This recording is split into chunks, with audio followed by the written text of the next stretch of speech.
Beleza, pessoal, então vamos começar. Boa noite para todo mundo. Eu comecei a ler da página 30 e li da 30 a 40. Eu confesso que o começo do livro eu não sei, eu li só esse trecho mesmo, mas eu vou dizer um pouquinho do que eu entendi da minha parte. O livro trata sobre hábitos que a gente tem no nosso dia a dia e que acabam se tornando automáticos, rotina mesmo, coisas que a gente começa a executar, a realizar de forma tão automática que a gente quase não pensa, quase não usa a nossa capacidade intelectual de pensar para realizar.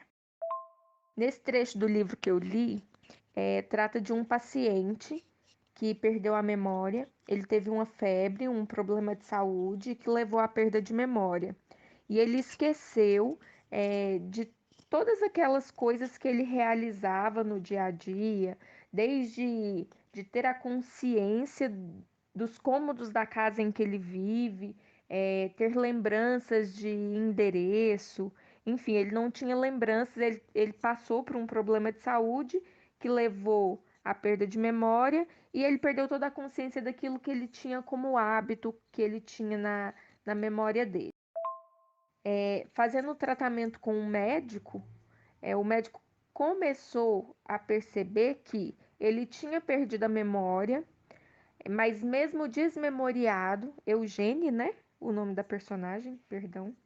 Ele começou a desenvolver novos hábitos. Ele não tinha uma memória ativa daquilo que ele já tinha vivido, mas ele começou a desenvolver novos hábitos e começou a assimilar, meio que colocar no piloto automático, coisas novas na rotina dele.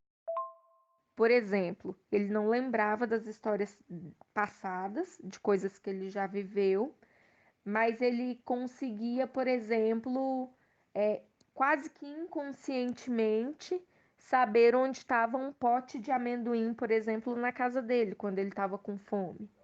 Ou o Eugênio, que é a personagem nesse trecho que eu li, ele começou, por exemplo, a sair para fazer caminhadas na vizinhança da casa dele, mas ele não se lembrava que tinha saído e nem como tinha voltado, mas ele começou a criar um hábito, a rotina de fazer o mesmo percurso todos os dias e isso tornou inconsciente. Tipo, o hábito fez com que ele soubesse sair e voltar para casa, mas sem ter a consciência de memória. Ele não sabia que ele tinha feito isso, ele fazia sem saber. Esse mesmo trecho do livro também,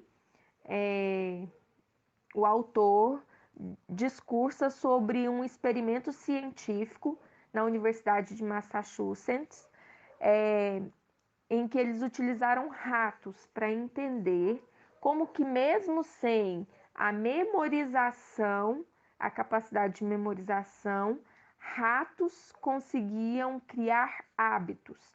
E aí eles começaram a usar algumas ferramentas com esses ratos para entender como os hábitos são construídos e como esses hábitos são desenvolvidos na nossa memória, no nosso cérebro. Aí os cientistas perceberam o seguinte, que quanto mais você pratica uma atividade, mais ela se torna um hábito na sua vida e mais você deixa de usar o raciocínio para desenvolvê-las. Quer dizer, tudo aquilo que é hábito, que é comum na nossa vida, que é rotina, a gente faz sem sacrifício, faz sem exigir muito da nossa inteligência. Então, o cérebro meio que se acomoda naquilo que a gente é habituado a fazer e ele não extravasa, não extrapola aquilo. A gente não vai além daquilo que a gente já está acostumado a fazer. Depois que vira hábito, não tem a necessidade de um raciocínio. É meio que piloto automático, é cômodo para a gente. Eu tiro de lição dessas 10 páginas que eu li é que a gente tem que buscar coisas novas, que a gente precisa buscar coisas diferentes na nossa vida, no nosso dia a dia, para que a gente consiga superar etapas e passar por um processo de evolução. Porque caso a gente fique fazendo a mesma coisa a vida inteira, caso a gente não enfrente desafios, caso a gente não inove, a gente também não consegue evoluir e a gente acaba estagnando a nossa inteligência, porque o cérebro se acostuma a fazer as mesmas coisas sempre, não tem dificuldade, não sente dificuldade e por isso também não evolui, não desenvolve, seja em qualquer aspecto da inteligência que a gente queira usar. Essa é a lição que eu tiro do trecho que eu li. Alguém tem alguma dúvida ou quer comentar alguma coisa sobre isso, que a gente possa levantar essa discussão? Ou a gente passa também para o próximo capítulo, para a próxima página? Aline, muito obrigado, contribuiu mesmo, muito mesmo. E agora eu dou alguns minutos para comentários. Eu gostaria de comentar e reforçar um ponto que a Aline falou, que o cérebro acomoda. Isso é muito ruim.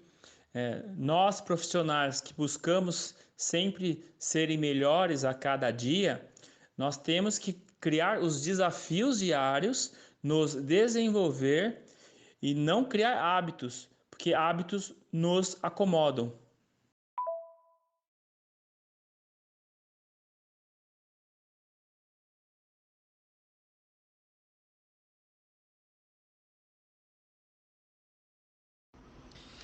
Boa noite.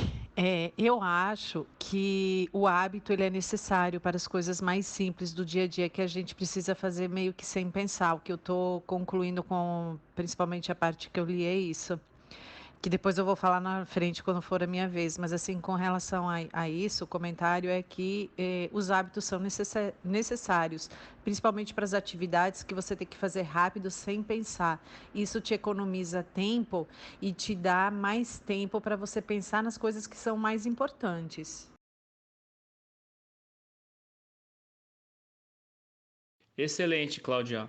Eu lembrei aqui que tem alguns profissionais que, por exemplo, camiseta tem uma cor de camiseta apenas, para que não perca segundos na escolha de roupa. Eu concordo. Eu acho que os hábitos não são ruins. A gente precisa ter hábitos, mas a gente também precisa ter hábitos saudáveis. Quando eu falo saudáveis, não é nem no sentido só de alimentação, por exemplo, mas a gente ter o hábito de ler, o hábito de estudar, de conhecer novos mundos, novas realidades, novas formas de pensar, porque esses hábitos também nos enriquecem. Mas eu sou super da opinião de que hábitos são importantes. Hábitos no dia a dia mesmo. Ter o hábito, eu particularmente acho, de colocar as coisas no mesmo lugar facilitam a minha vida, a minha rotina, que inevitavelmente existe. A gente precisa ter rotina também, né? Faz parte. Mas acho que os hábitos não são negativos, pelo contrário, eles são bons. Mas existem diversos tipos de hábitos que a gente precisa desenvolver, na minha opinião.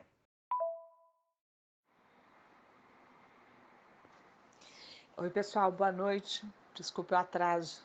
É, eu estou meio sem hábito de olhar, como eu dou aula à noite, não tenho o hábito de olhar o telefone celular e eu achei que a minha fosse a próxima rodada. Desculpe o atraso. Bom, a parte que eu li um pouquinho antes para poder entender, né, o capítulo, ele fala muito dessa questão de hábitos em todas as áreas da nossa vida, para emagrecer, para adquirir alguma coisa nova na sua vida. Ele fala muito a respeito disso, dessa questão do hábito, da rotina e da recompensa. Achei muito interessante isso, né? Essa questão de você se recompensar, né? De ter uma recompensa em relação a isso. Aí ele fala muito sobre experimentos científicos, né? Que são feitos. Quem for ler o capítulo, a partir da página, acho que 85, mais ou menos, ele fala a respeito dos experimentos científicos, e aí ele vai comparando os experimentos científicos justamente com essa questão de se criar hábitos, né, na sua vida, e aí você escolhe que sejam hábitos saudáveis, principalmente esse que a gente está querendo desenvolver, que é o hábito da leitura e do debate, né, na vida da gente, para que a gente possa alcançar as recompensas, aquilo que a gente quer, né? Muito interessante isso. Boa noite, pessoal. Desculpa o barulho, eu tô na rua, tá? Mas então, vendo essa parte aí que a Aline leu, realmente começa, como já foi falado, acho que a Cláudia comentou, realmente o que acontece, a gente vê bastante vínculo com o que a gente já está lendo. Mas principalmente se a gente já viu alguma coisa diferenciada. Por exemplo, eu estava fazendo um treinamento aí, meio como se fosse de Set Mind, e alguma coisa que eles falaram lá faz um vínculo, né? Aqui, por exemplo, tá falando assim dos hábitos que o cérebro já tem, que a gente acostuma fazer.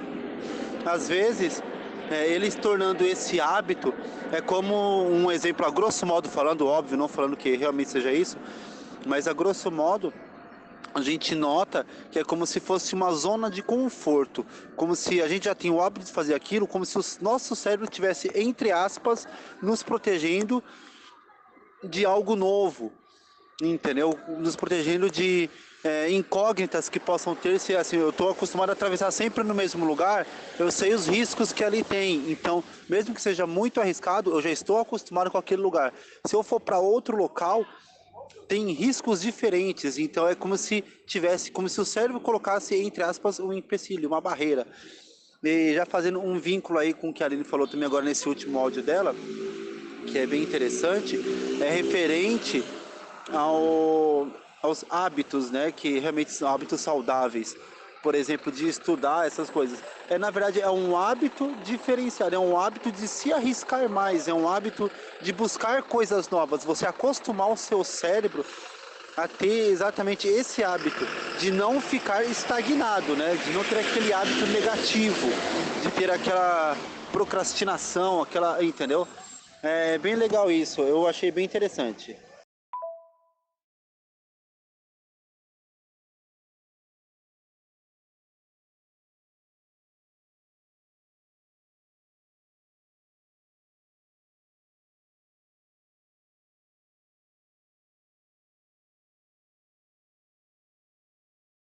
Sobre o produto, com certeza, hoje se fala muito que nós temos que ter um produto que resolva os problemas dos nossos clientes.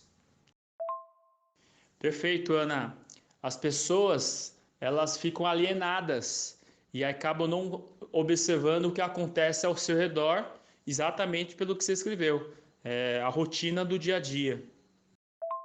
Essa alienação, ela dificulta, muitas vezes, resolver problemas, porque fica só no foco em cima do problema e não pensa na solução. Sobre problema, tem uma frase que eu gosto muito: o problema não é o problema em si, mas sim a atitude que temos frente ao problema.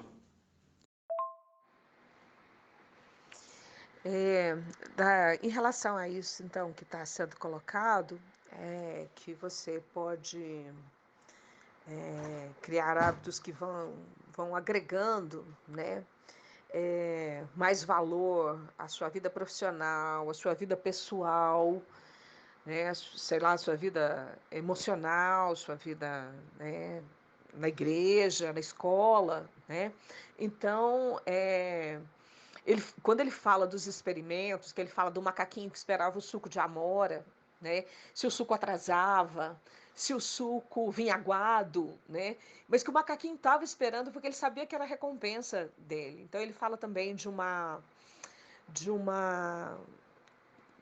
um produto que é colocado para que era colocado para camuflar, né, odores, né, para dissolver assim alguns odores, mas que as pessoas usavam como recompensa, por exemplo, acabei de arrumar o ambiente está limpo, então eu vou borrifar aqui esse produto e esse vai ser a minha recompensa por uns 30 minutos, né, que eu adquiri o hábito de arrumar a cama, de arrumar os lençóis, né, de afofar os travesseiros e tal, dentro da minha rotina. Então eu tenho também essa recompensa. Essa questão da recompensa, eu fiz durante um tempo um programa que era Vigilantes do Peso. Então, nesse programa Vigilantes do Peso, a gente tinha uma recompensa. Quando terminavam as reuniões, a gente tinha uma recompensa. Era uma coisinha simples, ligado à própria reunião e tudo mais, mas a gente tinha. E no livrinho que a gente recebia, a gente tinha uma recompensa. A gente mesmo se dava recompensa. Tipo assim, eu acordei mais cedo, arrumei minha roupa, escovei melhor o cabelo e tudo mais. Taraná. Então, eu vou pegar e vou botar num vidrinho 50 centavos, R$ 1, para no final do mês eu comprar alguma coisa que eu quero. Então, eu achei essa questão da recompensa, quando ele fala de todos os 3 exemplos, do macaquinho, do produto e do jogador de futebol americano, ele fala muito a respeito dessa mudança de visão da sua rotina, né? Como você pode mudar a visão da sua rotina e ter também essa recompensa criando esses hábitos. Berná, essa questão da recompensa é muito interessante mesmo, porque acaba que o hábito mesmo que a gente adquire é uma forma de recompensa.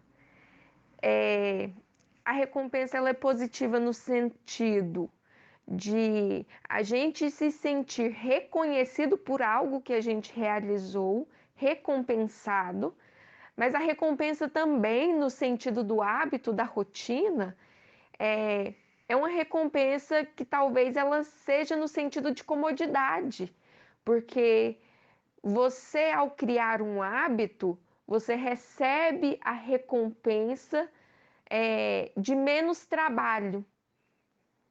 A partir do momento que aquilo vira um hábito na sua vida, que você precisa usar menos o raciocínio lógico para desenvolver uma atividade, desde as mais simples às mais complexas, dependendo do nível de hábito que você tenha, você também é recompensado pelo menor esforço, que acaba que talvez seja uma vertente do nosso cérebro no sentido de economizar energias, mas que no fim também não é tão positivo assim, porque você acaba estagnando. Então tem os dois lados da recompensa. Isso é muito interessante, porque tem a recompensa no sentido de desenvolvimento, de que você conseguiu algo e por isso você foi beneficiado. E de outro lado também tem a recompensa de menos esforço, menos trabalho, mais energia. Olha que interessante.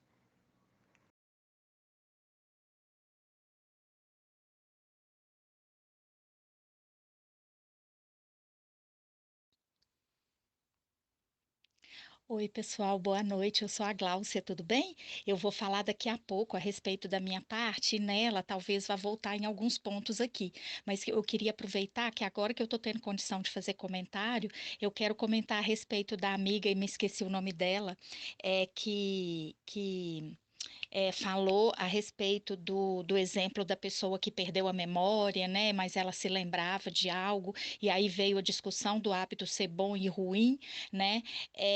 Tem sim estudos científicos, né, que mostram que é importante sim que parte das nossas tarefas, das nossas atitudes, das nossas ações sejam rotineiras, rotineiras no sentido de não exigir tanto do cérebro, porque o cérebro entraria em colapso se cada vez que ele fosse fazer a mínima tarefa, ele tivesse que rememoriar tudo que ele aprendeu, sabe? Assim, como se fosse o esforço de uma primeira vez, né? Então, cada vez que a gente faz algo pela primeira vez, tanto pequeno, médio, grande em termos, né, mas requer muito esforço, requer muita energia. E na medida que a gente repete, né, que o processo de aprendizagem se dá principalmente por repetição, na medida que a gente repete, o cérebro começa a entrar no que a gente chama de piloto automático, que é fazer isso de maneira com não tanto esforço, né? Então, os hábitos são importantes no sentido de organizar, sim, a nossa vida, etc., mas também no sentido de não esforçar tanto do cérebro aquilo que não precisa realmente ele ficar pensando muito, né?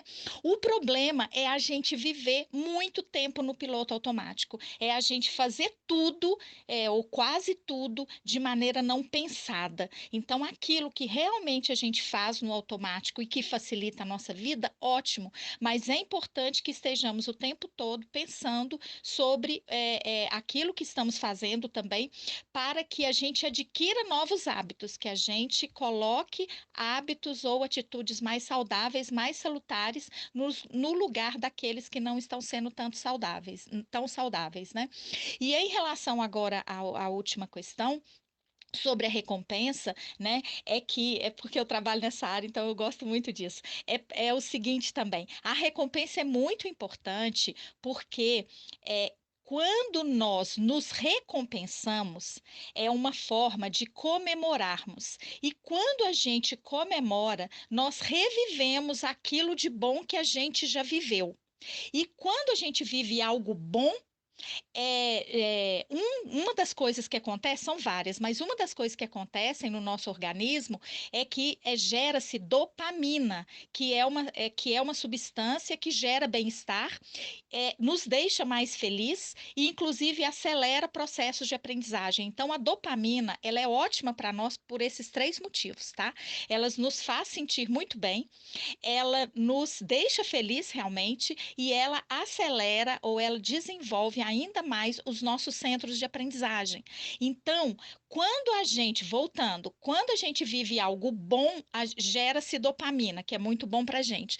Quando nós nos recompensamos, que na verdade a gente está comemorando algo bom que aconteceu, de novo o cérebro revive aquela coisa boa e gera dopamina de novo, entendeu? Então, quando a gente comemora algo, mesmo que mentalmente, não precisa ser numa ação realmente, mas mentalmente gera-se dopamina e essas sensações de bem-estar, de felicidade, ficam percorrendo, né? A gente recebe realmente um banho de dopamina.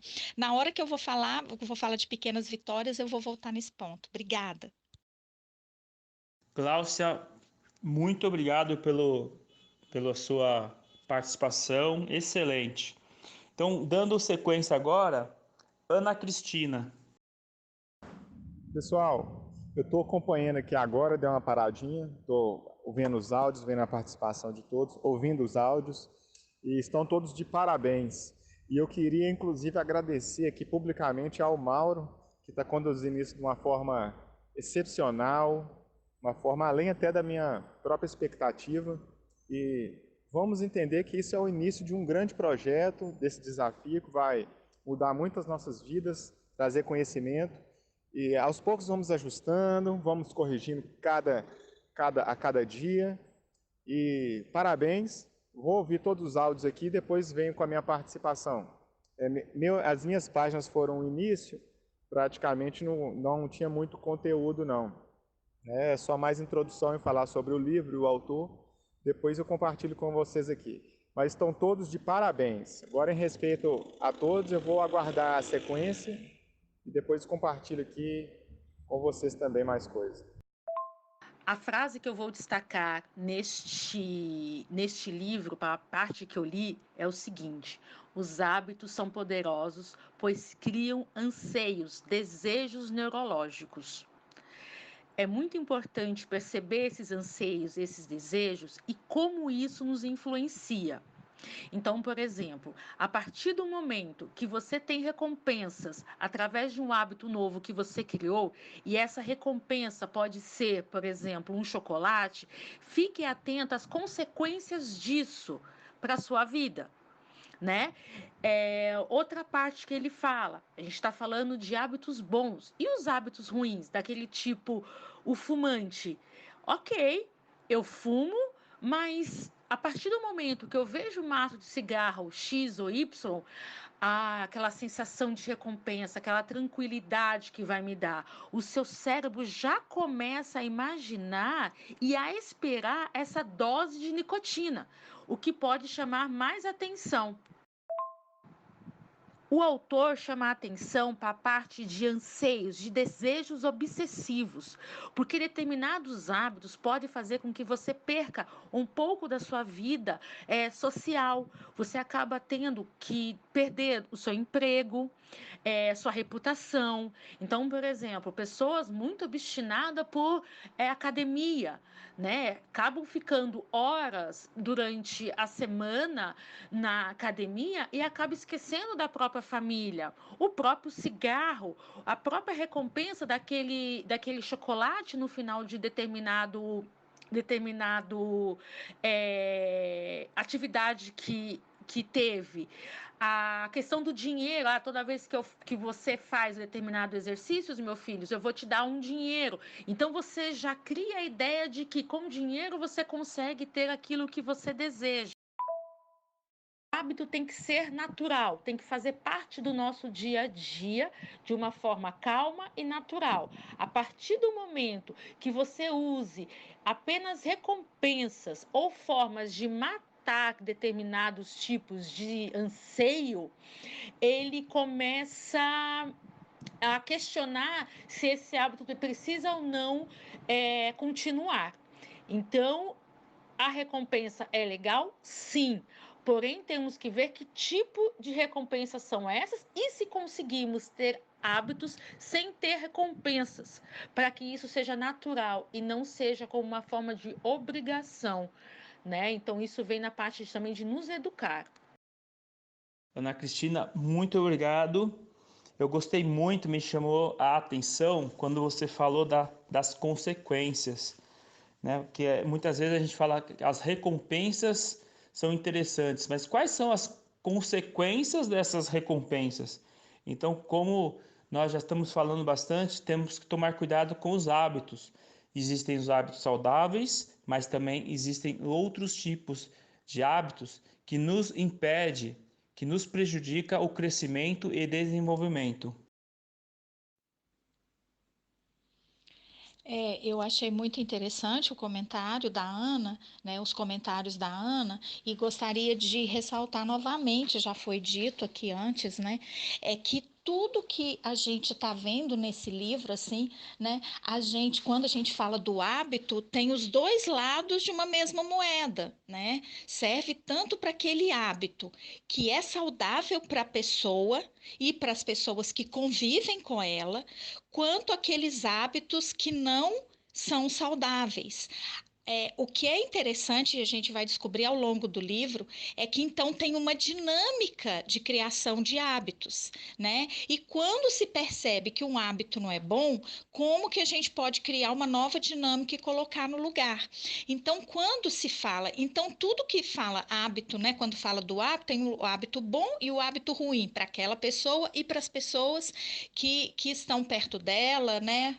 Etc. E pelo meu ponto de vista, eu penso que hábito deve ser criado. Inicialmente, se você tem uma determinada dificuldade, pensa na recompensa. Mas caso você não tenha, se você consegue ter um hábito, você percebe que vai ser bom para você e você consegue, sem ter métodos de recompensas, faça isso, porque você vai estar atingindo a parte da disciplina.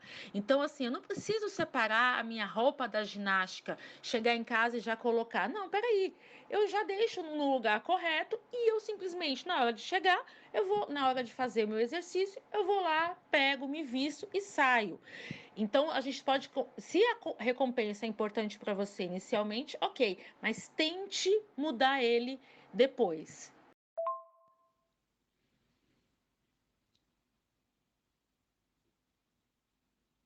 E a outra coisa é com relação à recompensa, que como ela bem falou, né, a recompensa tem esse outro lado, tem o lado de parecer como se fosse um prêmio, assim, algo que inclusive material, mas ela não necessariamente precisa ser.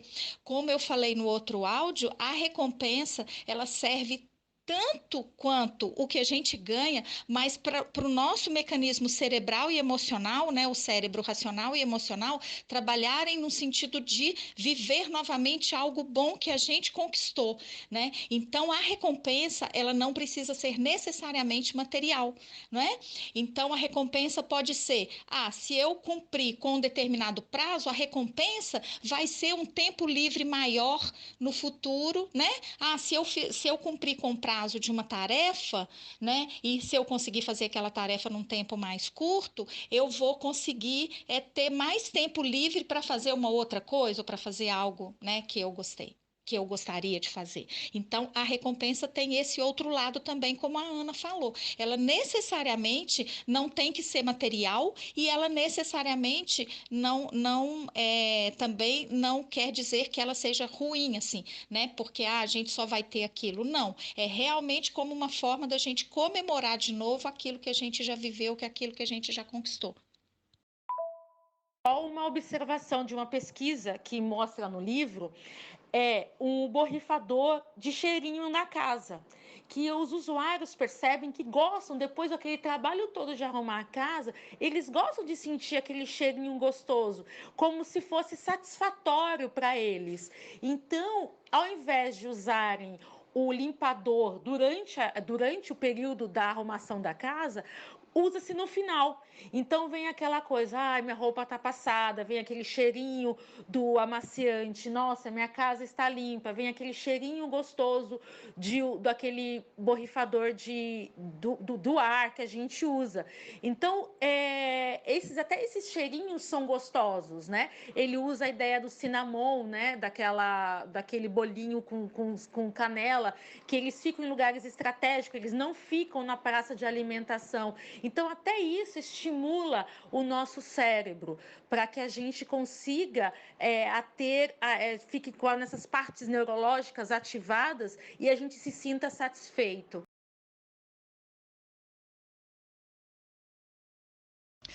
Boa noite a todos. Então, eu vou pedir a compreensão de vocês, porque assim, esse é um novo hábito que vai ser introduzido na minha vida. Leitura eu gosto, faço sempre, mas assim, discutir, conversar e expor a opinião, a gente tem num pensamento, mas às vezes tem a dificuldade de colocar, e essa é uma oportunidade que vai me permitir crescer. Então, assim, pode ser que eu gagueje, fale pausadamente, aprendendo isso, inclusive, com o Mauro, com o Albert, que se expressam muito bem. Vamos lá, então. Eu fiquei com as páginas 121 a 130. Da parte que eu comecei, então, para poder entender, eu li lá a introdução, para entender que ia falar sobre hábitos, mudanças, e tratando em 3 esferas, que era o indivíduo, as empresas e a sociedade. Foi mais ou menos isso que eu entendi. E já a partir da minha parte, está falando já de exemplos, onde ele cita a situação de um técnico de um time de futebol americano. Eu não entendo muito de futebol, mas foi bem interessante. Aqui são 2 exemplos aqui que a gente pode levar para o cotidiano da gente. Então, esse treinador do time, quando ele chegou, ele pegou um time que não estava fracassado, mas não vencia campeonatos há muito tempo e tinha uma série de dificuldades para chegar nas finais da liga. Então, o que foi que ele fez? Ele começou a observar os hábitos, nas jogadas, nos treinos, ele começou a observar os hábitos de cada jogador.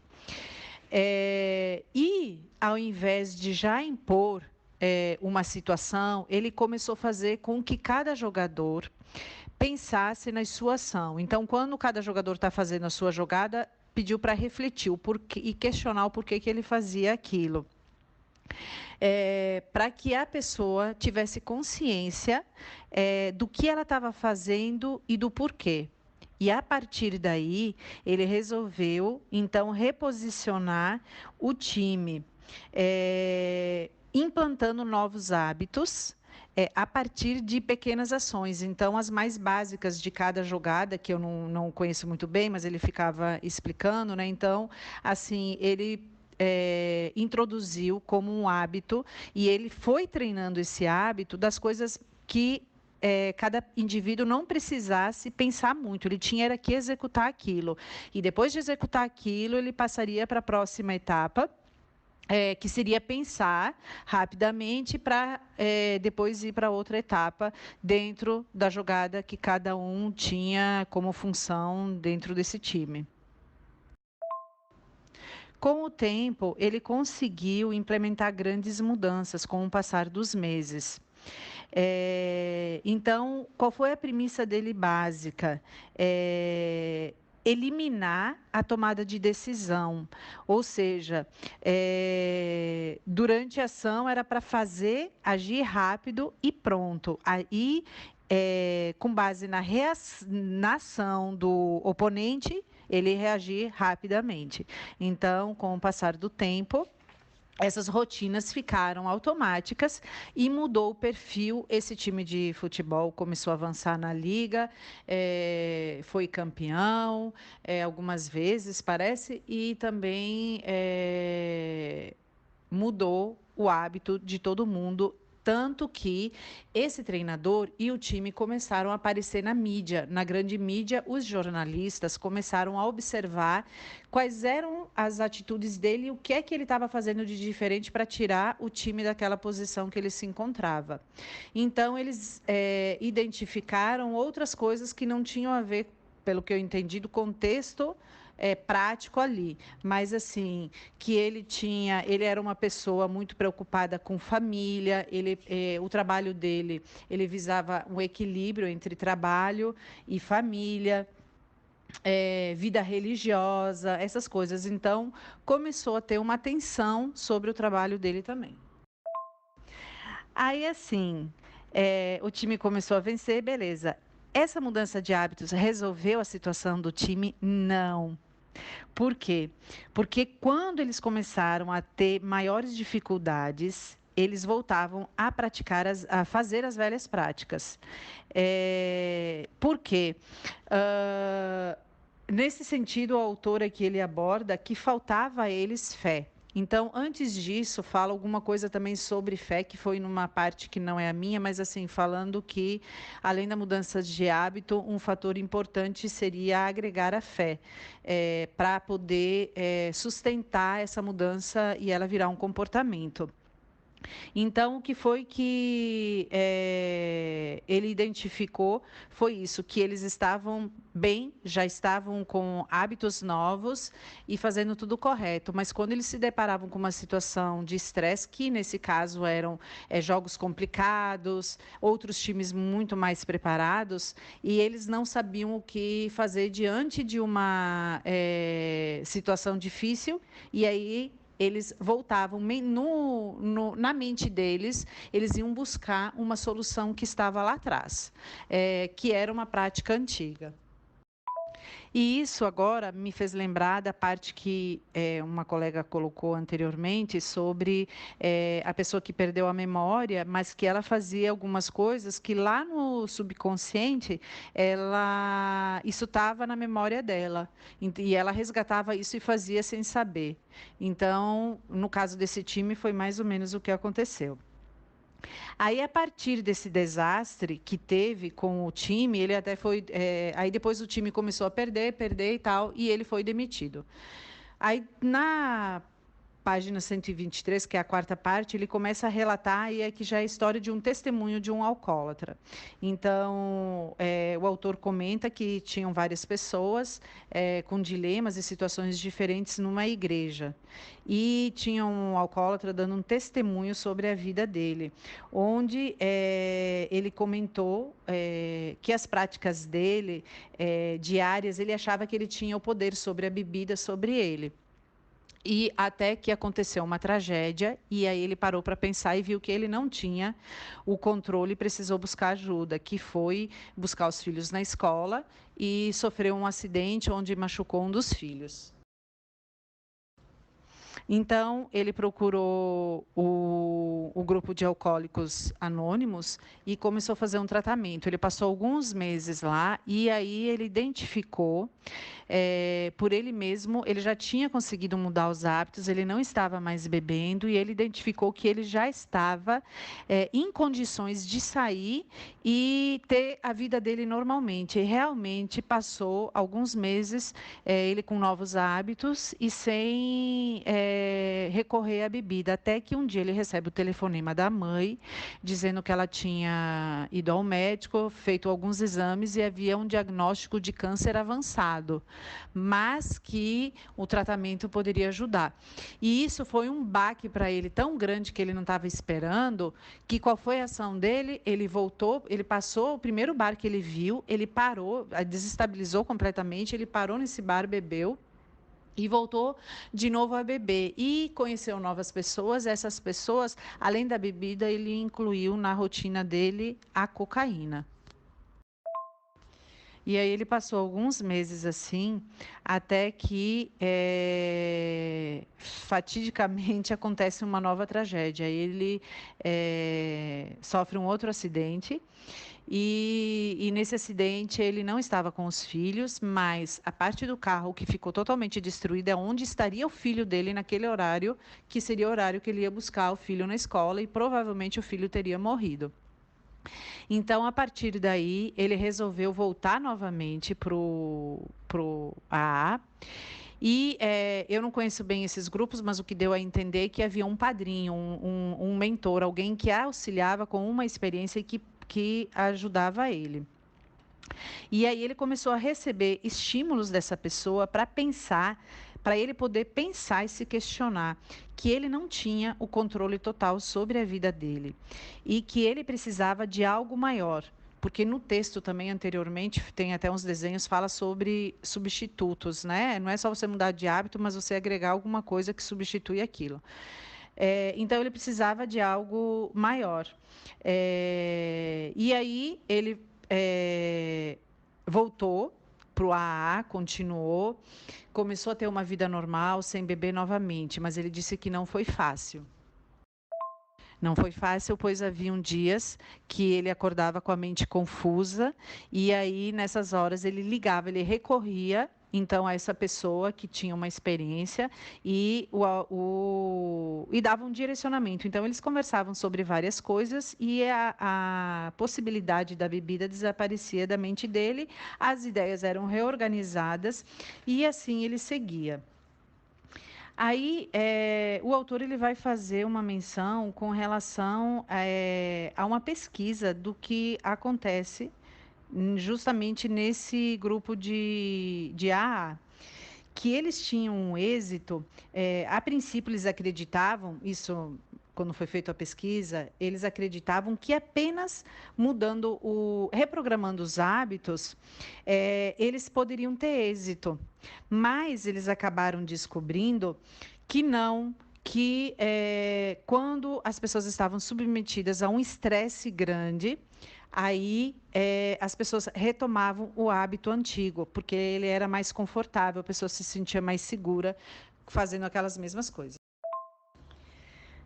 Aí, então, o grande questionamento deles foram esse, com relação à eficácia da substituição dos hábitos e que ela falhava nesse momento crítico. Aí houve uma descoberta. Eles aprofundaram a pesquisa e vasculharam a história desses alcoólatras, desse grupo específico da pesquisa. E eles descobriram que os hábitos substitutos só se tornariam novos comportamentos se acompanhados por mais alguma coisa. E o que seria essa coisa? Quando eles questionavam essas pessoas da pesquisa, todos falavam em Deus como o grande substituto. Só que aí não bastava escolher as rotinas, eles tinham que se apegar a alguma coisa maior e essa coisa maior era Deus. Só que eles não se conformaram, os pesquisadores negaram isso. Então, eles aprofundaram mais um pouco, fizeram novas perguntas e descobriram que, na tese do autor aí, não seria Deus, mas em si a fé que cada um tinha de que alguma coisa maior desse um poder de transformar aquele hábito novo em um comportamento permanente. Bom, e aí finaliza a minha parte, onde esse técnico de futebol, ele é contratado por um novo time, ele implanta novamente a técnica dele de mudança de hábitos, e aí acontece a mesma coisa. Quando chega num determinado nível, eles voltam para os hábitos antigos. Nesse meio tempo, ele sofre e ele não consegue identificar como fazer para que o time realmente avance. Nesse meio tempo que está acontecendo isso, ele não sabe como fazer, ele recebe uma ligação da esposa que comunica que o filho havia morrido.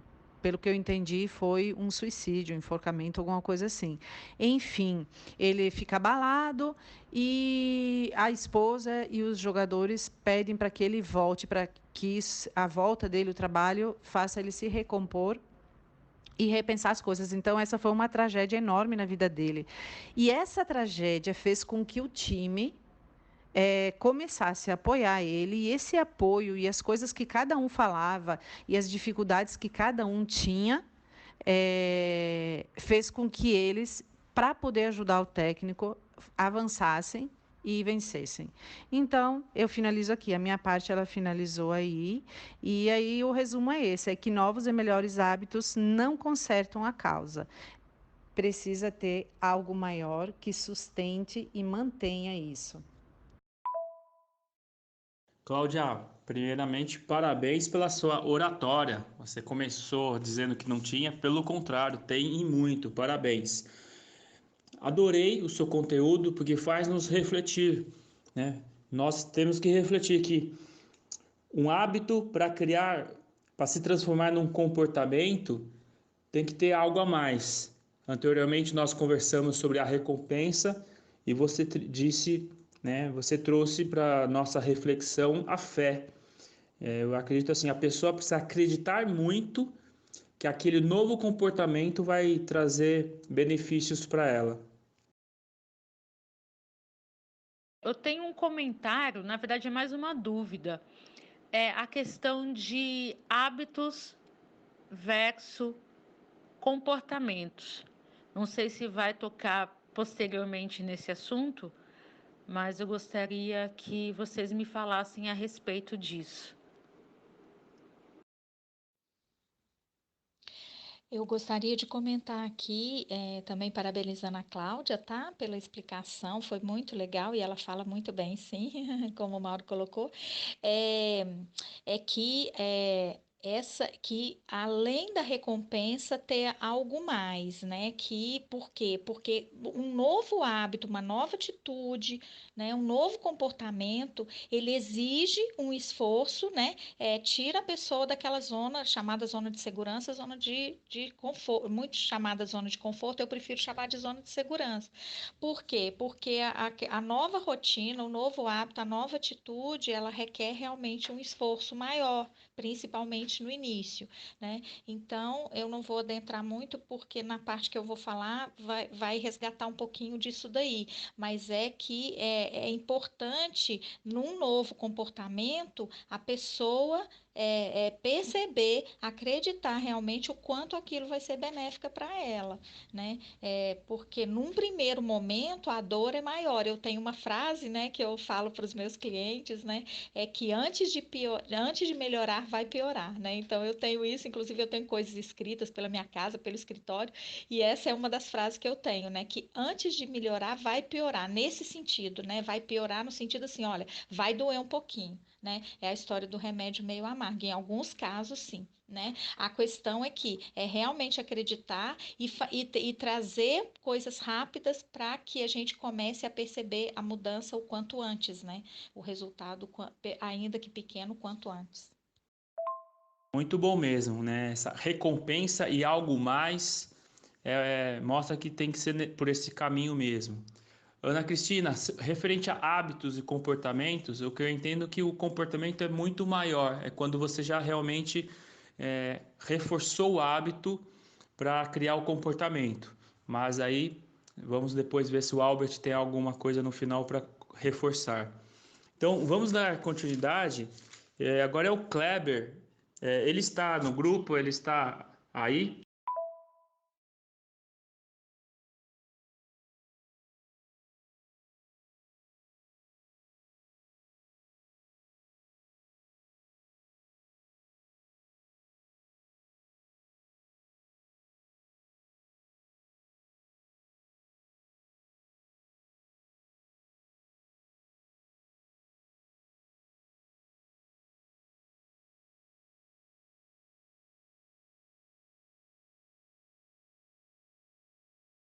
Pessoal, boa noite. Eu sou o Antônio, tá? A minha parte era da 81 a 90, mas eu não consegui vir antes. Eu até deixei com o Albert um resuminho da minha parte, mas acho que teve algum desencontro e ele não conseguiu encaminhar também, tá? Mas depois eu mando o resuminho para vocês aqui, é só um PDF da minha parte. Eu queria comentar sobre essa parte que acho que é Demetrios, né? Que ele falou agora. Até a parte anterior a ele no livro, o foco principal era o hábito pessoal, né? Hábitos que nós aplicamos na nossa vida. A partir dessa parte, pelo menos até onde estou acompanhando, né? O foco passou a ser um hábito nas empresas, né? Mas o O'Neill, o que ele fez? Ele pegou um hábito focado na segurança e através desse hábito ele melhorou os demais hábitos da empresa, né? Isso seria um hábito angular, né? Um hábito que você tendo um foco nele vai acabar gerando benefício em outros hábitos dentro da empresa.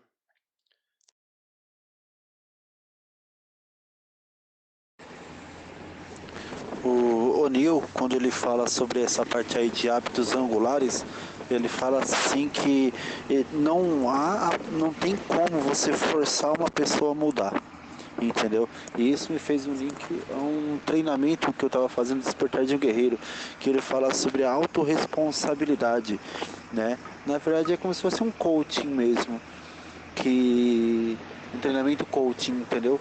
Que o coaching pessoal, ele não aponta os seus defeitos. Ele, através de técnicas como o mindset, ele faz você ver os seus próprios erros.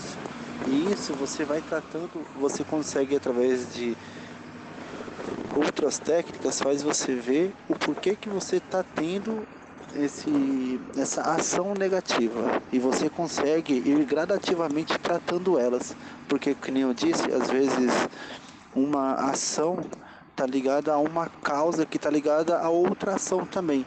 Então, quando você vai tratando gradativamente, você consegue não só fazer a melhoria desse hábito angular, mas como ele é um gatilho, você acaba tratando diversas áreas juntas, entendeu?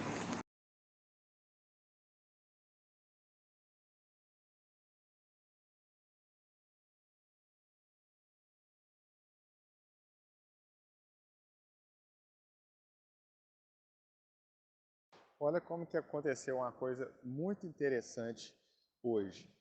Eu estava numa negociação de... Né, eu trabalho no ramo de vestido de noiva e estava com uma negociação com outro cliente, uma empresa, uma loja, né? E aí a gente estava falando sobre valores, sobre tipos de vestidos e tal, e estava uma negociação assim, meio que eu ainda não tinha certeza se eu ia conseguir fechar a venda, ou se ia, se não ia conseguir. Vou ser o mais breve aqui para o telefone não descarregar. E aí eu vi do lado da mesa do escritório,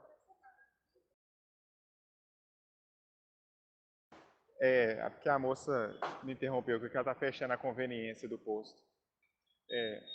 Aí ela estava com o livro O Poder, que a moça me interrompeu aqui, eu até esqueci o livro, um livro laranjado, a arte de tacar o foda-se, um negócio assim, um livro laranjado. Aí eu falei, nossa, esse livro é interessante, é um dos livros que eu vou ler. Aí ela falou, você gosta de ler? Eu falei, gosto. Ela falou assim, você já leu aquele Seja Foda, do Caio Carneiro? Eu falei, não, foi o último livro que eu li. Aí falamos sobre esse livro. Aí eu falei que eu estou com um projeto de ler 24 livros esse ano, Falei que o primeiro era o poder do hábito, que a gente está fazendo essa leitura. Falei um pouco do nosso projeto. Nós conversamos um pouco sobre livros, sobre leitura, e saímos do assunto da negociação de venda. Então, assim, foi ótimo para quebrar o gelo. Foi bom que ela falou de alguns livros, eu falei de outros que eu tinha lido, para a gente ver que realmente nós somos leitores, gostamos disso. E aí, o que aconteceu? No finalzinho, eu fechei a venda dos vestidos de noiva, vestidos caros e uma quantidade relativamente alta que vai ser responsável pela produção da minha empresa desse mês todinho. Então, quer dizer, é muito interessante isso. E quando a gente lê, a gente se torna mais preparado e consegue identificar pessoas extraordinárias e elas também nos identificam. Então, é uma dica para vocês. Pode estar chato, pode estar difícil, mas não vamos desistir desse desafio, ok? Uma boa noite a todos. Tamo junto. Vendas é relacionamento e quem lê tem mais conteúdo para se relacionar.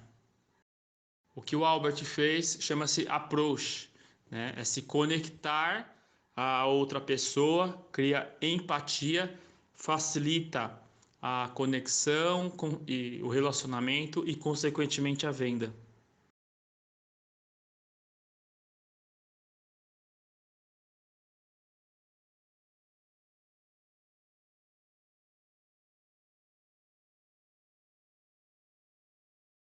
Nossa, lendo esse texto me fez refletir, né? Que muitas vezes para a gente resolver um problema, nós temos que ver a causa lá atrás. O que pode estar causando aquilo? Muito interessante. A visualização é usada por todos os atletas de alto nível. No momento que eles se concentram, eles visualizam realmente realizando os movimentos, né? O gesto técnico, e isso facilita na hora da execução. Coisa que nós, profissionais de outras áreas, muitas vezes nós não fazemos.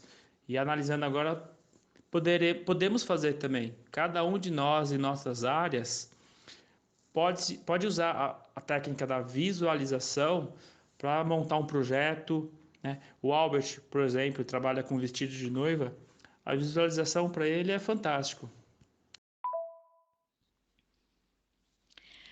Oi, amigos. A minha parte, então, é das páginas 160 a 170, tá?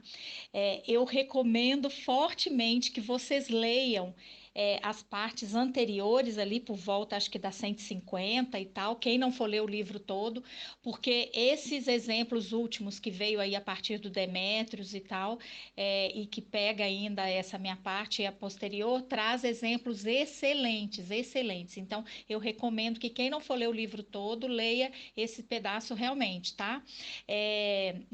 Nas páginas que eu mencionei, que eu li, ele começa falando do exemplo do Michael Phelps, tá? O técnico do Michael Phelps, ele percebeu inicialmente que o Phelps, eu vou falar primeiro para depois entender né, que isso tem a ver. Ele percebeu que o Michael Phelps tinha toda uma condição física favorável para a natação.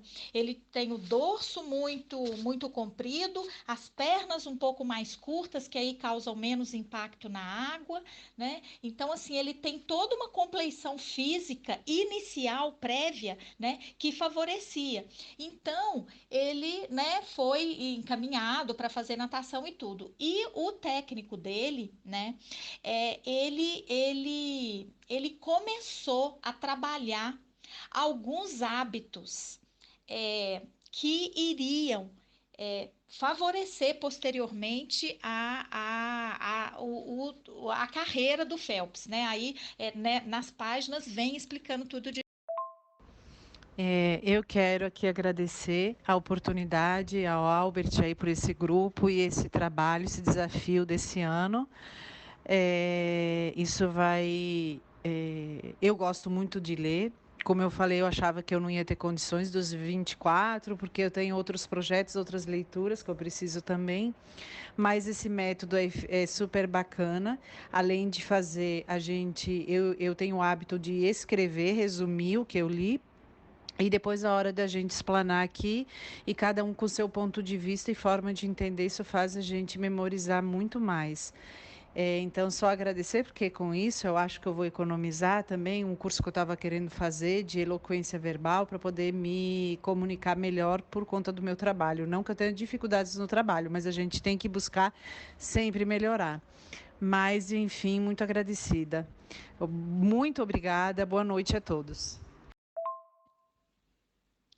Aí, o livro cita, né, que o Phelps, quando tem uma parte, né, que ele começa assim, ó, quando o despertador do Phelps toca às 6:30 da manhã, ele saiu da Vila Olímpica lá de Pequim, por exemplo, citou essa época lá de Pequim, e caiu direto na rotina dele, né? Vestiu a calça de moletom, tomou o café da manhã, etc. E ele já tinha ganho, naquela mesma semana, 3 medalhas. E mesmo ele tendo ganhado 3 medalhas, ele seguiu à risca a rotina dele, né? Ele teria ainda 2 provas naquele dia.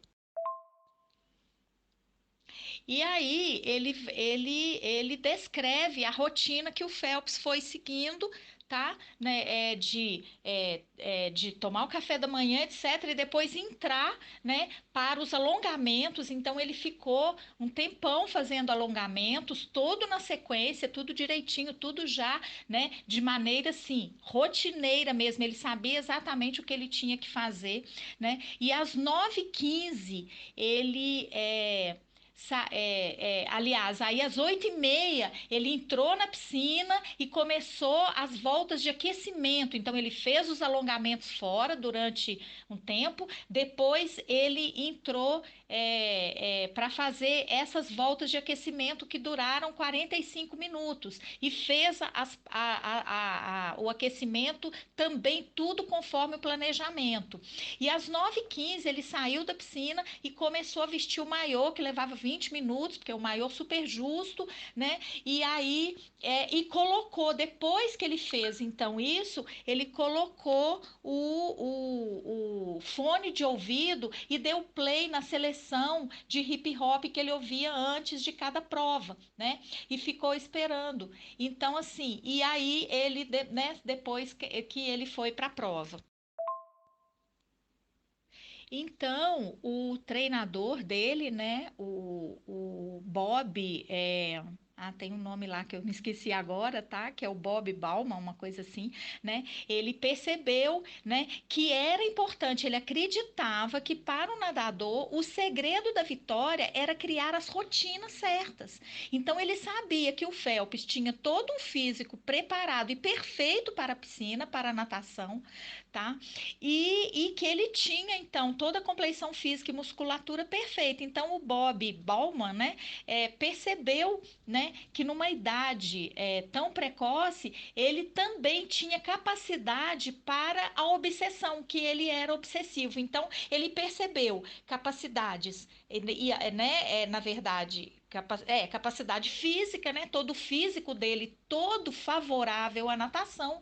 E ele percebeu também um mecanismo mental, né? Assim, um comportamento, assim, uma tendência daquele jovem para a obsessão. E a palavra é essa mesmo, né? Então, assim, isso tudo favorecia a carreira do Phelps, né? E ele fala, então, que todos os atletas, né? O livro cita que todos os atletas de elite são obsessivos, ou seja, essa característica da obsessão, ela é fundamental para os atletas. Só que, então, ele, como treinador, o que ele podia dar para ele, para o Phelps, e que ia distinguir ele de outros competidores, eram hábitos que fizessem dele um nadador mentalmente mais forte na piscina, né? Então, ele, já que ele tinha o físico e já que ele tinha essa coisa mental voltada para a obsessão, né? Ele tinha como característica a obsessão.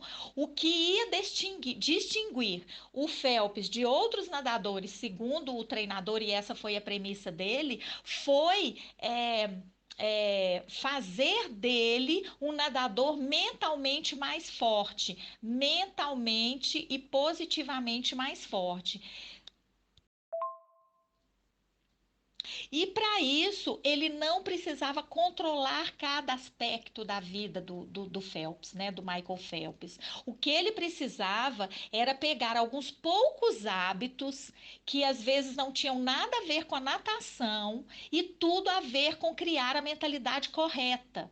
Né? Então, ele concebeu uma série de comportamentos que Phelps podia usar para ficar calmo, para ficar focado antes de cada prova, para descobrir, né, minúsculas vantagens que ele poderia ter e que ia fazer toda a diferença. E ele pegou esses pequenos comportamentos e fez ele repetir, e fez ele criar, e isso foi criando o hábito, né?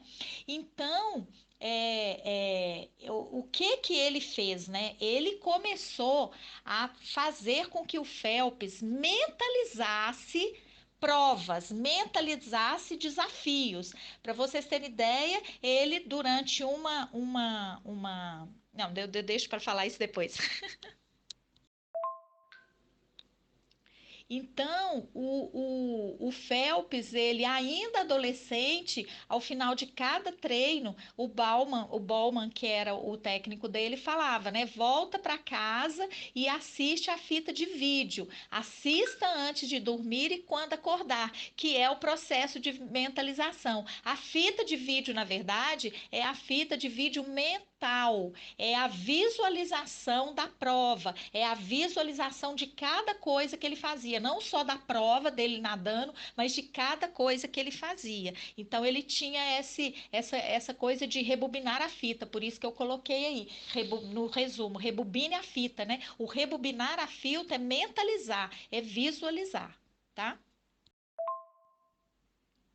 Então, reforçando, porque isso é muito importante, a fita de vídeo, né, era a visualização mental da prova de natação perfeita. Então, depois de ir mentalizando e criando os hábitos de cada rotina dele, ele visualizou a prova perfeita. Então, ele sabia quantas braçadas, ele sabia que momento que ele tinha que acelerar mais, ele sabia como que ele tinha que respirar. Então ele visualizava isso, né?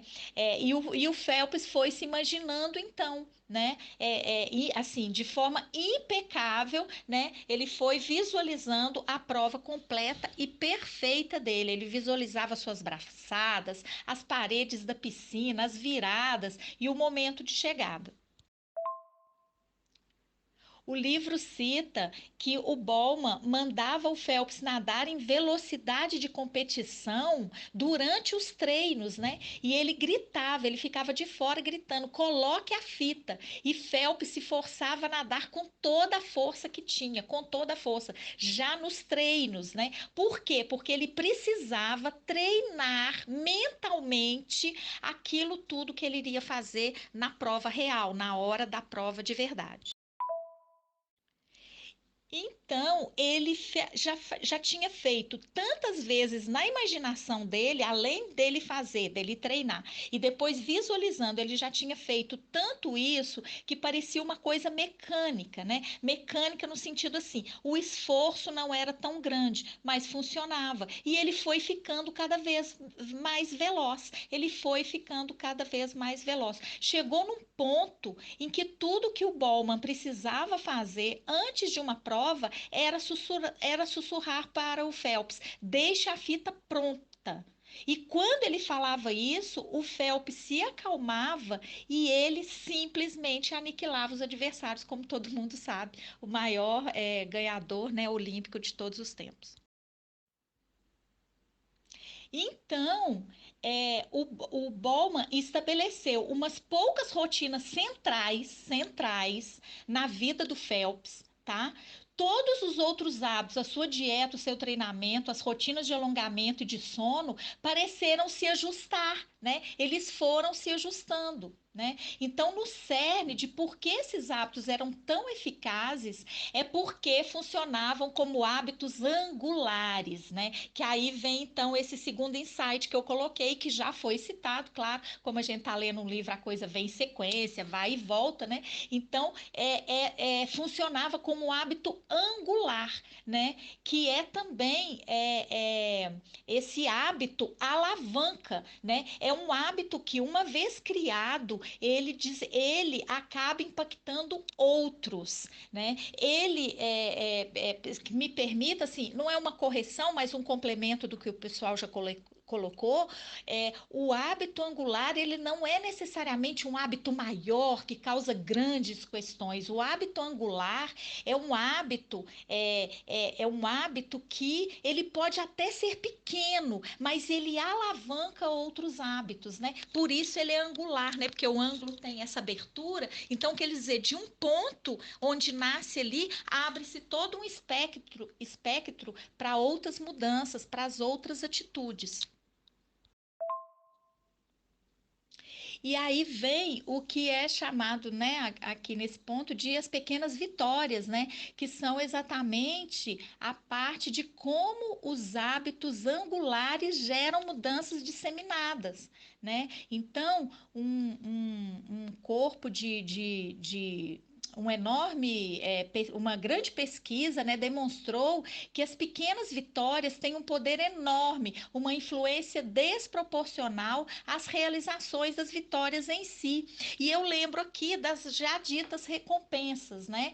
Então, as pequenas vitórias, e é algo que inclusive eu faço e eu falo com meus clientes e tudo, é de comemorar os micro-sucessos, eu chamo também de micro-sucessos, né? Que são as pequenas vitórias. Essas pequenas vitórias é a gente conseguir concluir uma pequena coisa, porque ali a gente comemora, ali a gente vê que é possível e dali se desencadeia a próxima e desencadeia outra, inclusive de forma não relacionada, como vai citar aí na sequência o caso da mortalidade infantil nos Estados Unidos. Então, quando pequenas vitórias são uma ampliação constante de uma pequena vantagem, né? Escreveu um professor em 1984, o livro cita, uma vez que uma pequena vitória foi conquistada, forças que favorecem outra pequena vitória são postas em movimento. Eles citam, inclusive, um caso de uma pequena conquista lá dos gays, lá em 1960, nos Estados Unidos, onde havia, né, muito preconceito, uma pequena vitória lá, que foi, na verdade, uma mudança. Eles já haviam tentado várias coisas maiores e não se conseguia, né?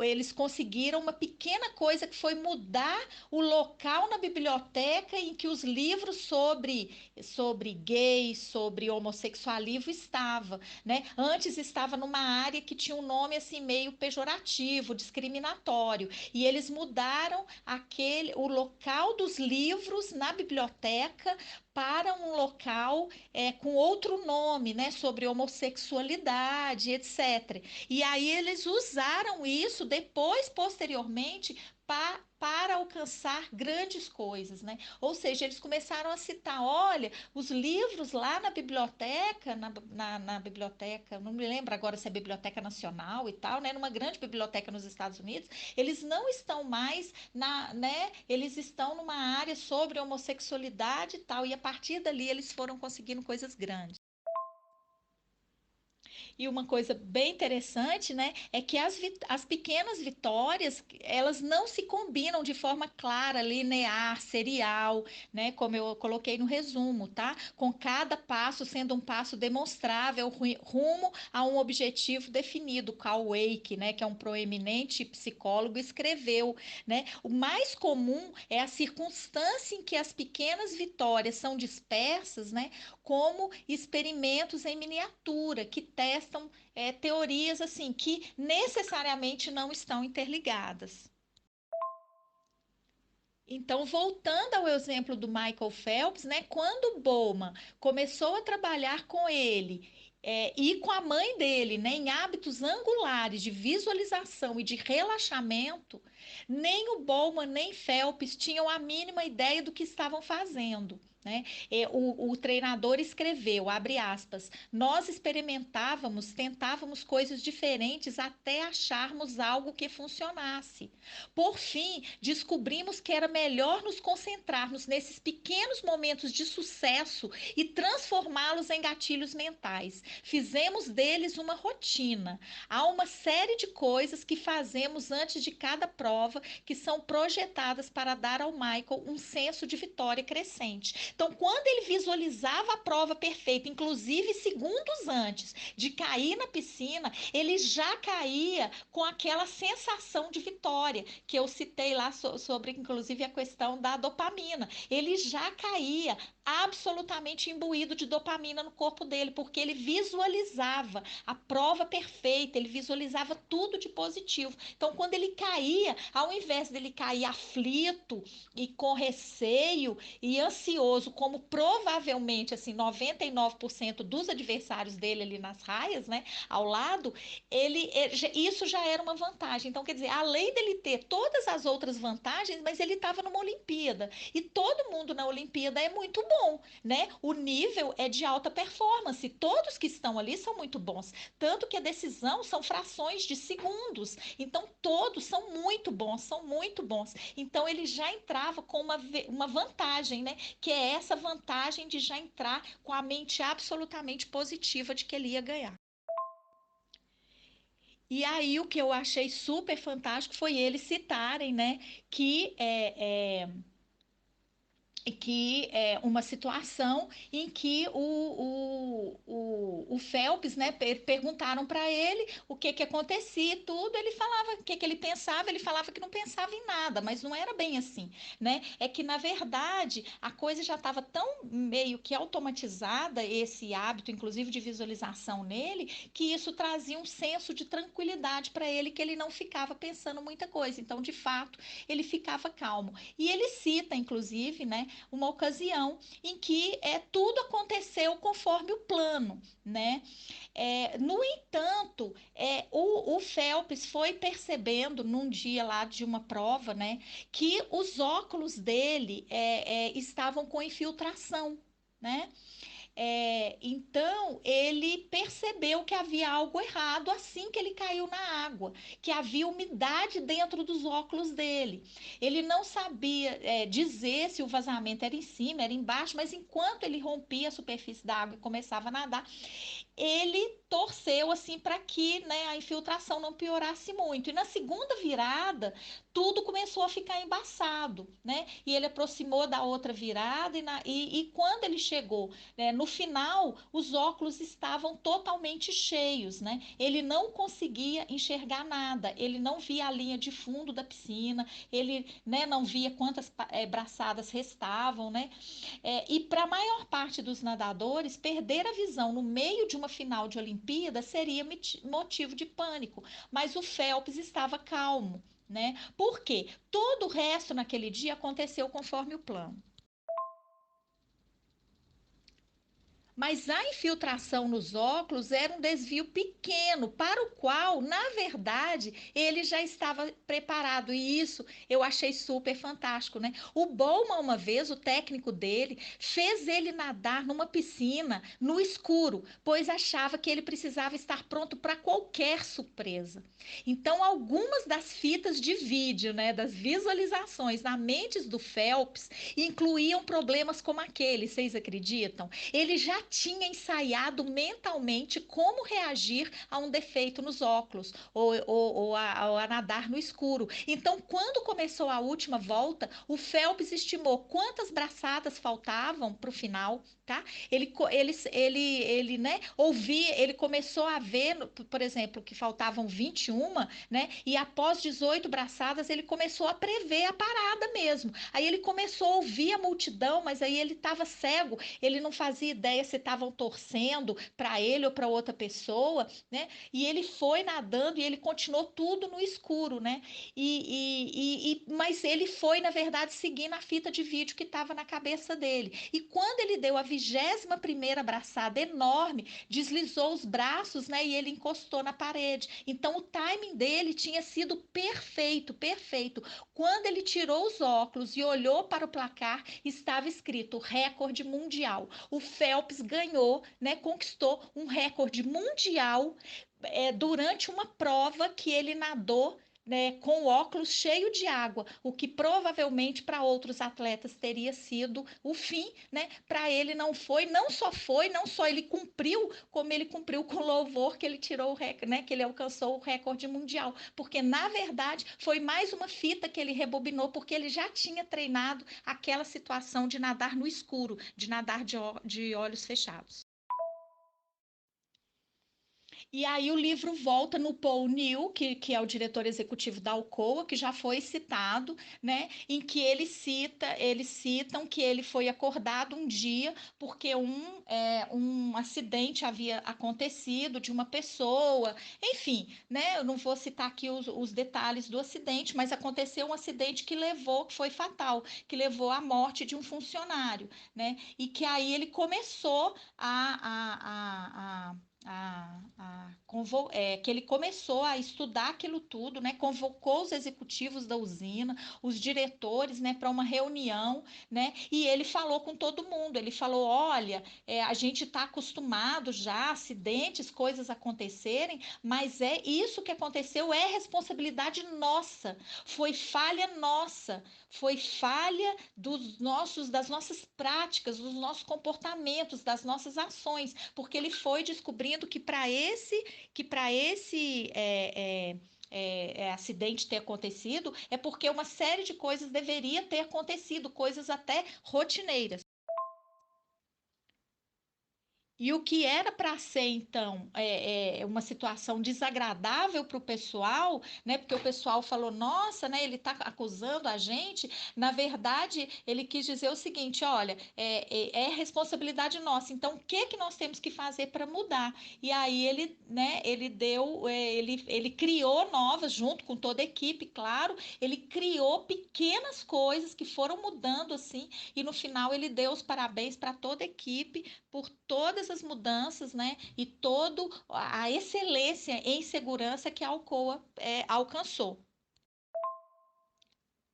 E, posteriormente, ele foi convidado para trabalhar no governo, né? Então, ele trabalhava no governo e ele descobriu lá que havia muitos gastos na área da saúde, e ele descobriu que um dos grandes gastos na área da saúde era por causa da mortalidade infantil. Né?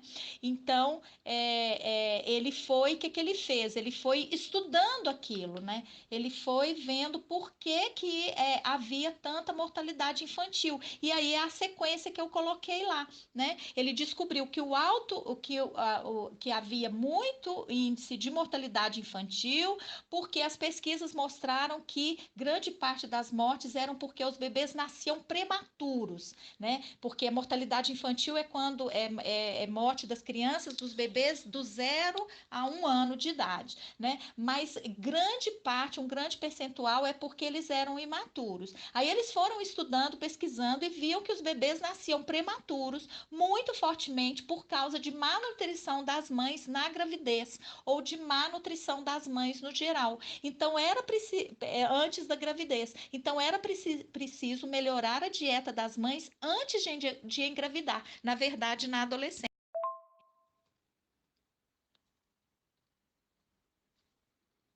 E, para tanto, era preciso ensinar sobre nutrição, né?